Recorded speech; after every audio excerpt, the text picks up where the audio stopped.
Hello everybody, this is Lily with In the Know Idaho here, and I'm doing a spontaneous live stream talking about a subject that has been very interesting to me. I've kind of been studying it here and there over the last several months, and it is Martin Luther King Jr.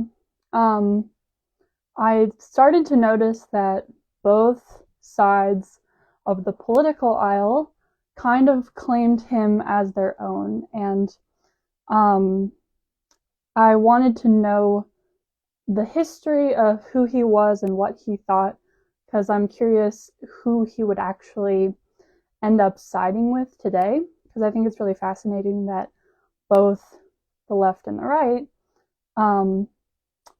seem to think that he was on their side. So this isn't necessarily Kootenai County politics related, but I do find it very important to think about these topics because it's one of those things that you're bound to have a conversation with someone about eventually. And you want to know what you're talking about if you were to ever get into that situation. And by you, I mean me. I want to know what I'm talking about. If I'm ever talking to someone about Martin Luther King Jr., I want to have the facts, and I want to be able to speak to it out of my own personal findings and conclusions rather than just repeating stuff that I've heard. So, thought it would be fun to kind of share a little bit about what I've been finding. And hopefully you all can hear me. The microphone says green, so that should be a good sign. Yeah, and if anyone happens to tune in, I will probably say hello to them as they enter the viewing party. So, without further ado, so the main resource that I've been using to learn about him is his autobiography. And so this autobiography, apparently it was compiled from like all his life's writings. So it's not like he actually sat down and wrote this very book, but they took everything that he had ever written and just kind of filled in the blanks in order to make it seem like he was writing it as an autobiography. So the information here is supposed to be pretty credible, and there's a lot of direct quotes that where you can tell that the writing that was added is very accurate to his actual writing voice. So that's good. Yeah, this has been a great book so far. I think 3/4 of the way through. Haley! Good morning. Happy Saturday. I'm talking about Martin Luther King Jr. and whose side he was actually on, because both the Democrats and Republicans today seem to think that he was on their side. So, and I mean, they're not wrong. That's one of the things I learned about this is well, I'll get to that. Yeah. So about 3/4 of the way through, so I haven't read the ending yet. But I feel like I've already gotten a clear enough picture of who he was to be able to talk about it a little bit. So basically, one of the most interesting things that stood out to me was he was definitely a Christian. Like, he talks about God all the time. He was a pastor. His dad was a pastor. His brothers and uncles were pastors. So his life was seeped in Christianity. And that's probably something that most Democrats wouldn't want to talk about today. And I don't see them talking about that. I know that there are Democrats who also say that they're Christian. So, I don't know. I just thought that was an interesting aspect of it, especially considering like BLM and everything that's going on with that, because BLM is overtly Marxist, and Martin Luther King Jr. was anti-Marxist. So if they're ever like quoting him and saying he would have been on our side, I don't quite believe that. However, he talks about democracy a lot. And this is interesting because I've been watching some videos on the Constitution and how the word democracy is not mentioned anywhere in the Constitution or the Declaration or any of the founding documents. Like, America was never meant to be a democracy, although democracy is a small piece of what we do. So I thought it was interesting that he was focusing on that so much. Like, he said democracy this, democracy that. And I understand, I think the word made a lot of sense for the situation that he was in. Because when the nation was segregated by race, it's like they were, the blacks were actually oppressed and they actually did not have a voice. Like, they were being barred from voting and stuff like that. So they weren't actually able to participate in the democratic process, even if it is truly a Republican process. I don't know if that's making sense, but yeah, he said democracy a lot. But he also talked about the Republic a lot, and the Constitution. And he was a very educated man. He, like, he had really strong beginnings, I would say. Like, he had a good family, he went to college, and he's very articulate. So he's very, very smart. And he knew, I'm not going to say he knew American history, because that's not exactly what I got from this, but I'll just say that he understood why America was special, and he understood that the Constitution secured our God-given rights to protect us against tyranny. And basically, oh, Henry's here too. Amazing. I've got a whole audience of 2 people. We're talking about MLK Jr. and his upbringing, basically. Yeah, what was I going to say about that? Oh, wow. Dang, we're getting popular. So, yes, he was a very educated man. I really enjoyed listening to his takes on certain things. Like, he had an excellent critique on capitalism and communism. He was comparing them both and pointing out that neither one is great. Like, they both have their downfalls, and he was saying that neither one is the ultimate solution, basically, which I totally agree with, because with capitalism, obviously I believe in capitalism over Marxism, but you can't deny that things happen under capitalism that are very, very shady, and it kind of empowers greed sometimes. Let me see if I can find my note that I made about that instead of looking through the entire biography.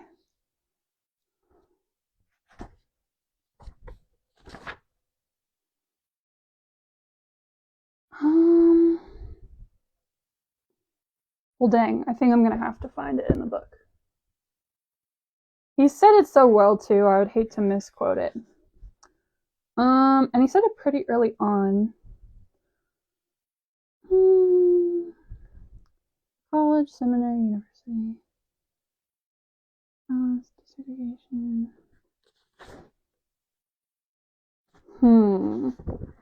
Man, I wish I knew where this was located. Sorry, guys, I didn't prepare for this. Figured I would just go for it. Okay, I'm just gonna attempt to summarize. Oh, the book? It's literally called The Autobiography of Martin Luther King Jr. And it's been great. So basically, yeah, his critique of capitalism was that it's, oh, I wish I had the words, but yeah, kind of just like in the extremes of capitalism, you, or not you, but you know, society enables greed or incentivizes greed or something like that, where if the goal is to acquire as much as possible, you're going to get people taking advantage of that system. But then he also was strongly critical of Marxism and communism, and he was saying that, like, on that side, you can't justify taking away people's hard work and their earnings and stuff like that. So I thought that was great, and I wish I had it right here to tell you. Actually, I do have a note here.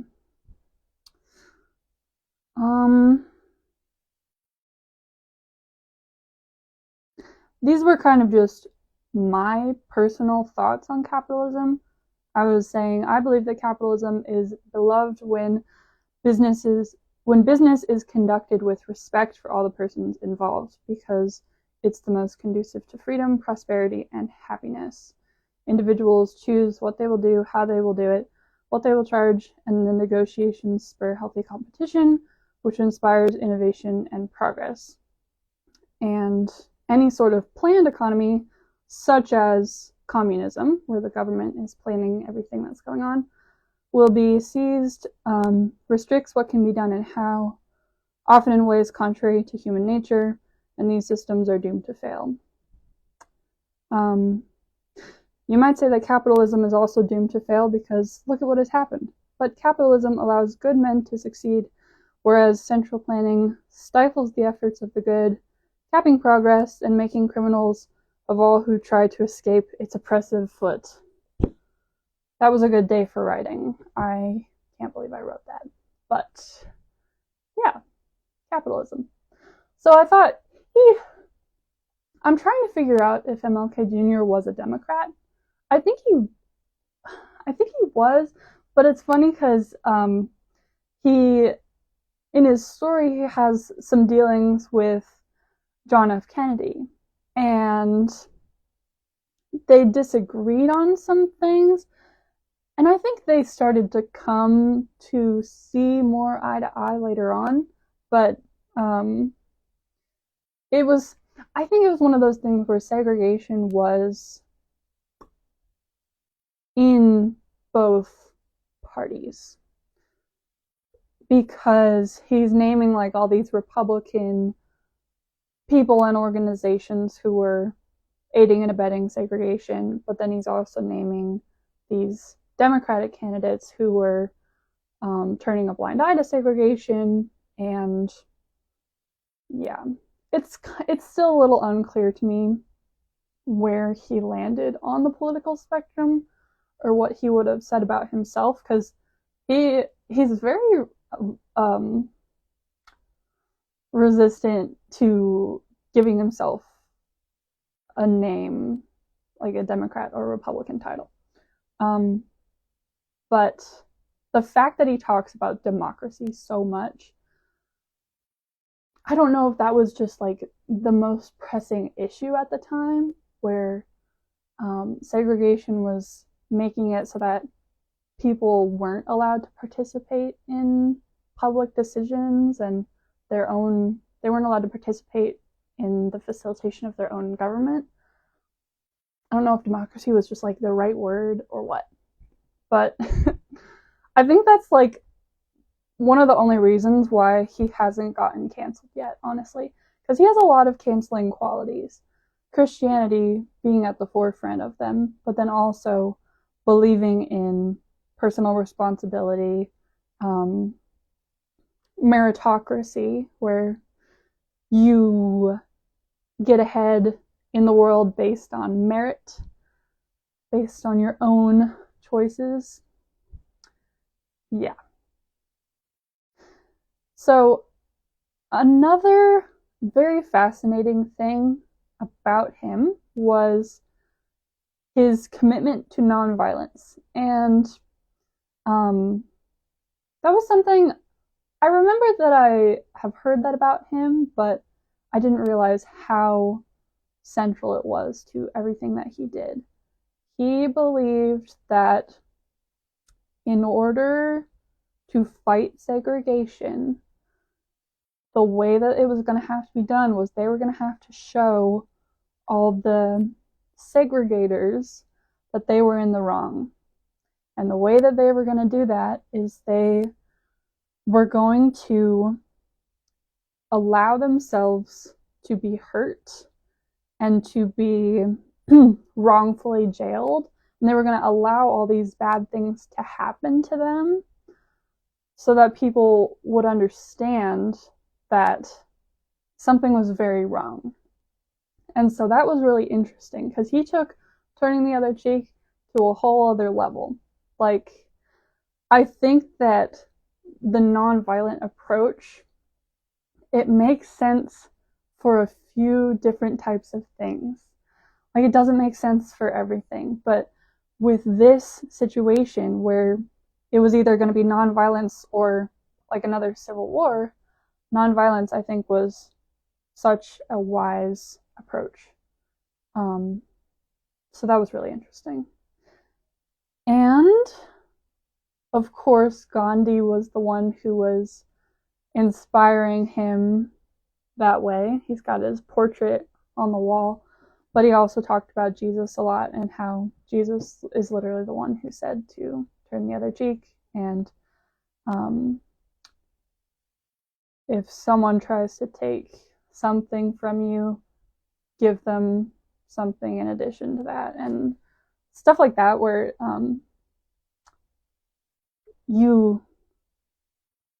it puts you in the right so that anyone's attacks against your character or anything like that, they just fall off because there's no basis for them, really. Yeah. So the nonviolence thing, yeah, it's just very interesting to see how successful that was, because it was obviously the right thing to do because it worked. And I can't help but compare that to BLM and all of the riots and the killing and the burning and the looting. Like, that's why I'm saying MLK Jr. is very cancelable, because if he were alive today, he would not stand for any of that. He would be so ashamed of what people are trying to do in the name of racial justice. And I don't know, I can't help but wonder if he would look around today and say, things are not as bad as you think they are. Yeah. It seems like a lot of the rioters today, they don't really know history. They don't know what MLK Jr. was like. They don't really know what he stood for. I think factions of them do. Like, obviously not everyone is angry. But yeah.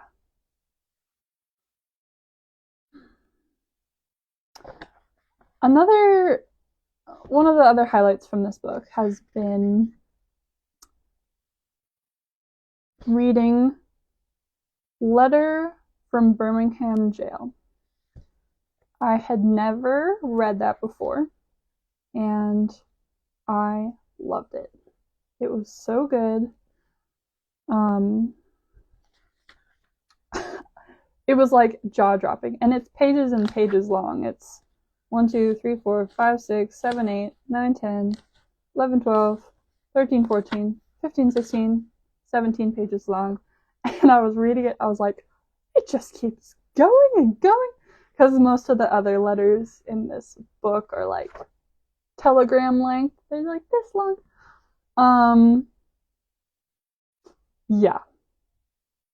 This was an amazing letter. I'm trying to remember the particulars of it. I don't know if I want to get into it right now, but okay, so just skimming here, it looks like this letter is him responding to some pastors who were criticizing just the whole movement. They were criticizing him for trying to seek justice in the area of segregation. And yeah, I don't know.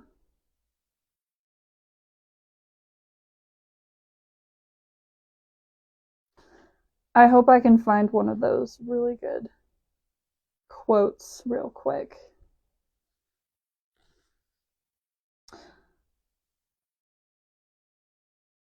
We know through painful experience that freedom is never voluntarily given by the oppressor, but it must be demanded by the oppressed. He's talking about tyranny, of course.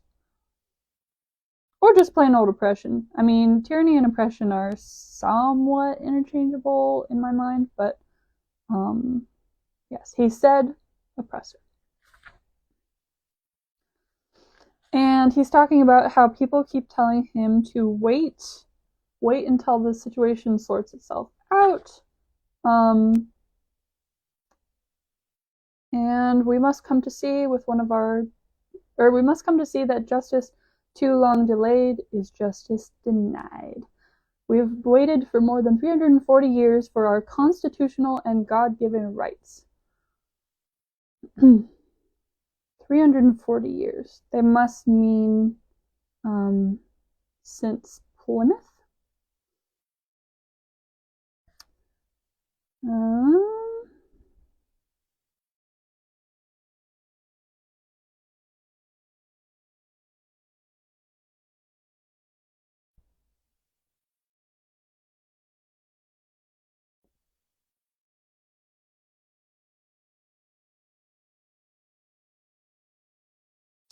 Oh, I loved this part. Here's a good quote. One may well ask, how can you advocate breaking some laws and obeying others? Because they had to break some laws in their efforts to bring awareness to segregation. Awareness is the wrong word, but what I'm saying is the cities that they were doing peaceful demonstrations in would come out and say, like, no one's allowed out after dark, or no one's allowed out in groups of 10, or, you know, things like that, where they were trying to create laws that would make it illegal to protest, which is so silly, because protesting is a constitutional right enshrined in the First Amendment. That's very unconstitutional to try to prevent people from peacefully protesting, but it was happening.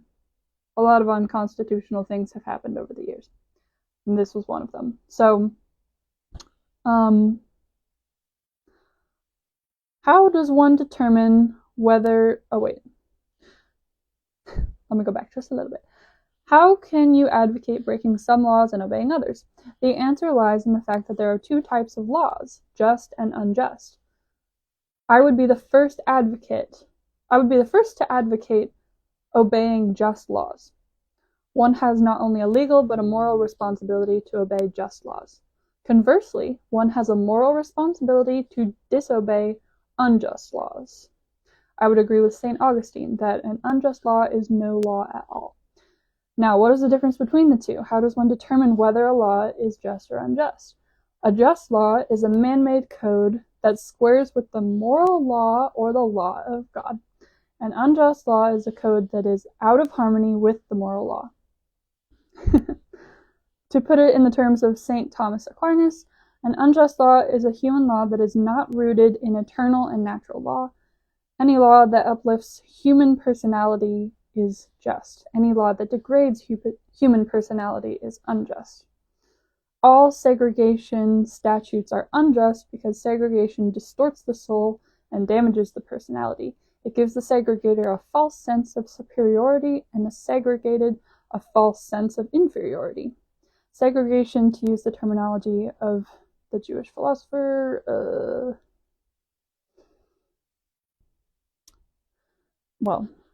segregation is not only politically, economically, and sociologically unsound, it is morally wrong and sinful. Yikes.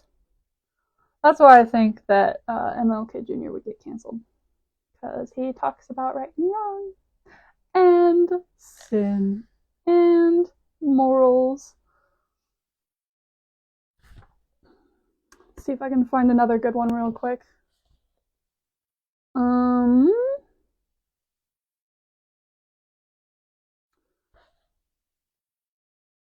Sometimes a law is just on its face and unjust in its application. Such a good point as well. For instance, I have been arrested on a charge of parading without a permit. Now, there's nothing wrong in having an ordinance which requires a permit for a parade, but such an ordinance becomes unjust when it is used to maintain segregation and to deny citizens the First Amendment privilege of peaceful assembly and protest. See, that's exactly what I was saying. Yeah. I hope you're able to see this distinction I'm trying to point out. And yeah, he just had such a good head on his shoulders. I'm really impressed with everything that he said, especially in a letter from Birmingham jail. He makes another great point. See, this is why I think the right loves him. We should never forget that everything Adolf Hitler did in Germany was legal, and everything the Hungarian freedom fighters did in Hungary was illegal. It was illegal to aid and comfort a Jew in Hitler's Germany. Even so, I am sure that had I lived in Germany at the time, I would have aided and comforted my Jewish brothers.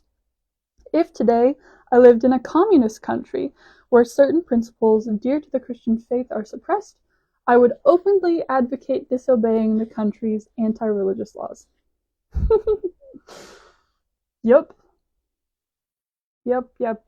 So he's awesome. I really like him. And it's just so interesting seeing both sides trying to claim him and quote him. Like, I believe that he is one of those people that is kind of a unifier. Sort of like, I think Abraham Lincoln is still kind of seen that way, where the left and right, they both like things about him. And George Washington is coming to mind as well. I don't know if that was ever, I don't know if he was ever a figure that the left really appreciated. I think maybe he is. Yeah, it really just depends because it's hard to put people in groups. But what I'm trying to say is that there are some things that are just universally true. Truths universally acknowledged. And there are some people who are so in the right that no matter who you are, you agree with them and you're on their side. And I feel like MLK was one of those people.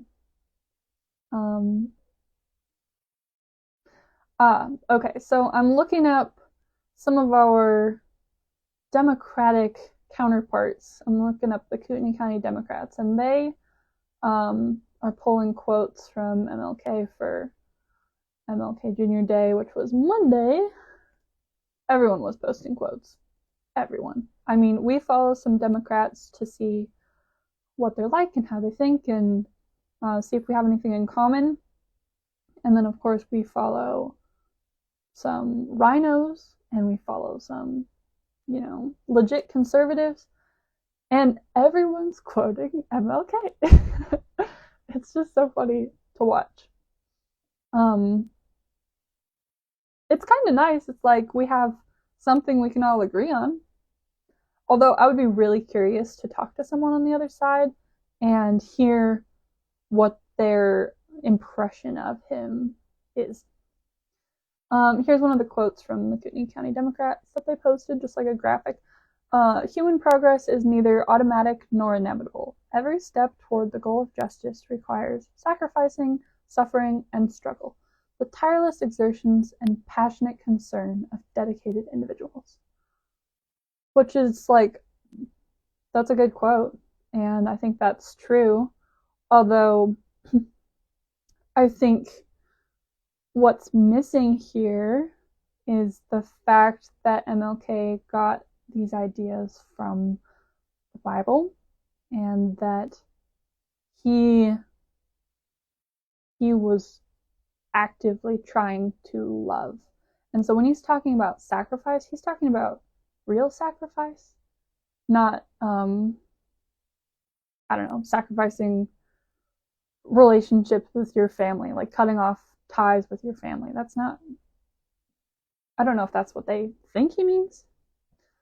Because sacrifice can be kind of broad and all-encompassing if you're not being real specific about the meaning and the outcome. And I don't know, it's just one of those words that has been kind of watered down. But yeah, I mean, that's a good quote, and I don't disagree with that. And they posted another one. The ultimate measure of a man is not where he stands in moments of comfort and convenience, but where he stands at times of challenge and controversy. Totally. That's a good quote, too. See, this is why it's interesting to follow the Democrats, because I don't disagree with what they're saying. Although I think in practice, we would have very different approaches as to how these things could be fleshed out. Let me see.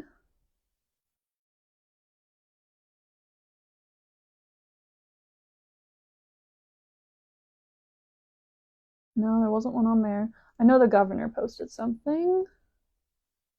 Let me see if I can find it.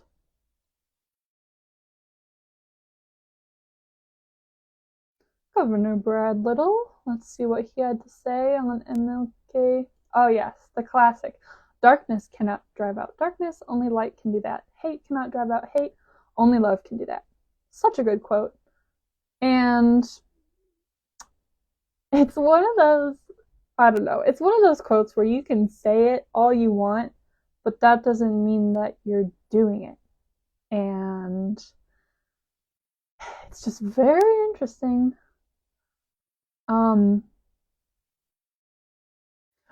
Yeah, when you read this quote out of context, if you don't know anything about MLK, you might think that when he says love, he means tolerance and acceptance and all the different things that love has come to mean today. But he's saying it like, he's saying Christ-like love. He's saying something that Christians would understand. And I think this is actually kind of a paraphrase of a Bible verse. I'm trying to remember which one. Darkness cannot drive out darkness. It's kind of like, out of the overflow of the heart, the mouth speaks kind of thing. Where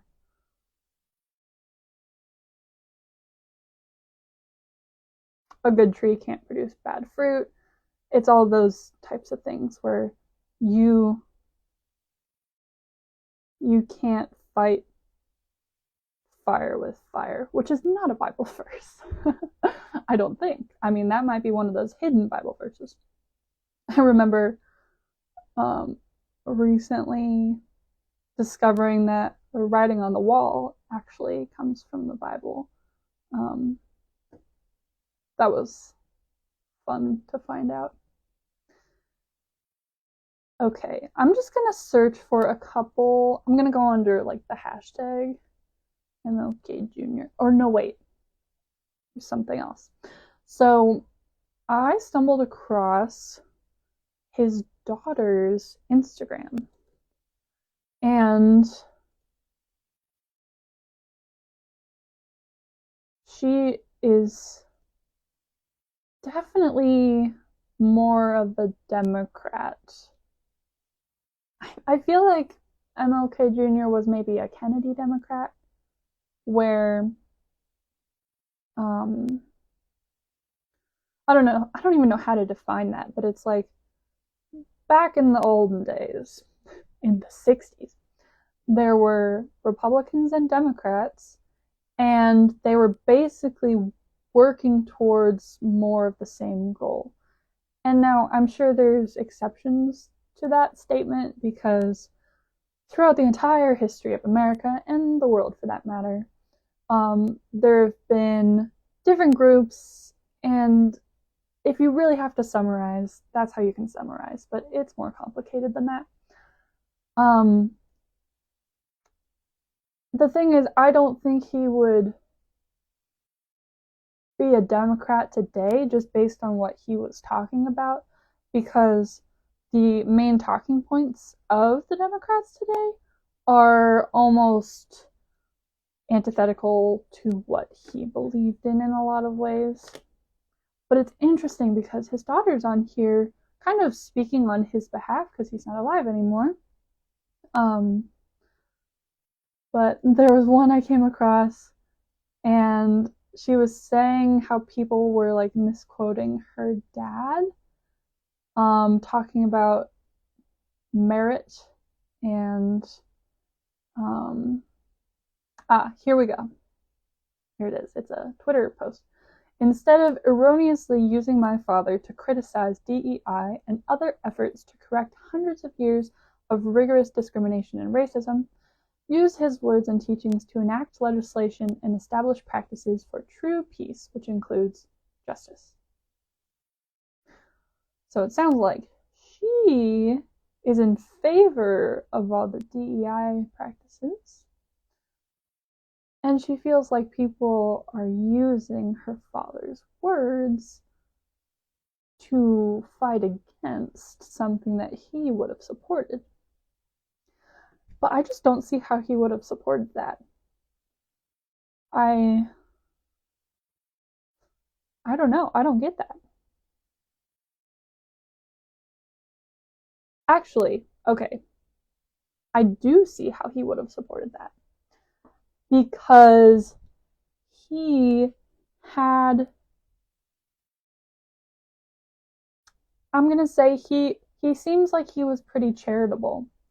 And so if there was anything he could have done to help others, he probably would have done it. I don't know if he would have understood that, it's so hard to say. I don't know if he would have understood that it's like reverse racism.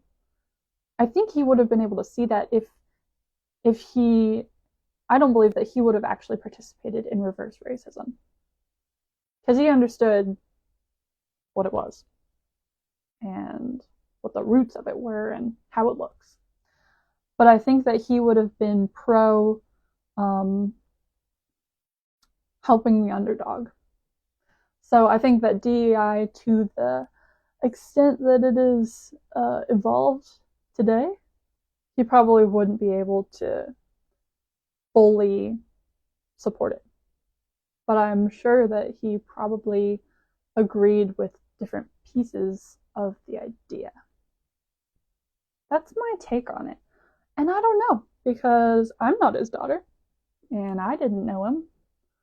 But that's what I gather from reading his book.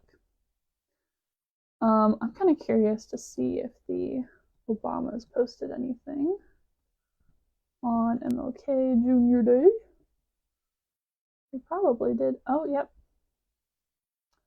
Dr. King's commitment to equality and justice inspired generations to fight for civil rights. His words continue to resonate around the world, and MLK Day serves as a reminder to all of us to keep building on his legacy. If you can take a moment today to think about how you can make your neighborhood or your community stronger in ways, large or small, please do. Yes. I mean, he's not wrong. But you just can't use a guy who was anti-Marxist and anti-government overreach and pro-constitution and pro-personal responsibility to support things that are quite opposite. In the comments here, someone's saying, someone's quoting him, "A time comes when silence is betrayal." And that, they put a Palestine flag on there too.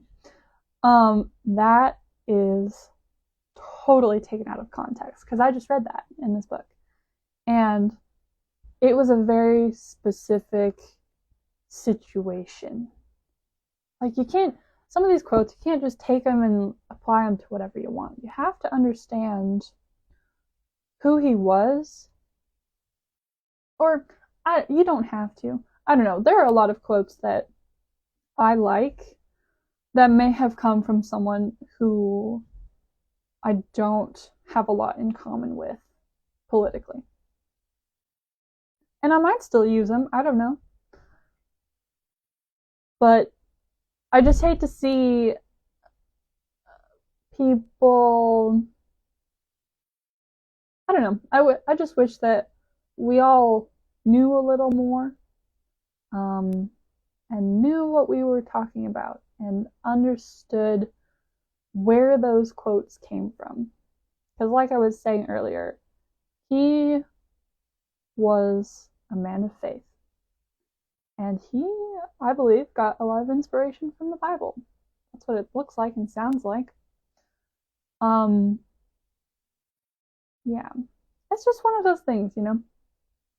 So I think I'm going to conclude for now. I don't know how long I've been talking. There's no timer on this thing. But this has been fun. Thank you for indulging me. And if you have anything to add on this topic, I'm always curious to know. Feel free to comment. Yeah, I don't know. It's just such an interesting thing to consider and to start learning about, because I've started doing this with several historical figures or people who have come under attack, to try to figure out what they were actually like. Thomas Jefferson is another one, so that might be a fun one to go into sometime. I don't want to totally distract from the core purpose of In the Know Idaho, but this is what goes on behind the scenes. This is what I'm doing all the time. So thought it would be fun to share a little bit of this. And yes, definitely let me know if you have any thoughts or questions or new information to add about the life and beliefs of Martin Luther King Jr. This would be fun to hear from you, and I'll talk to you later. Thanks for tuning in.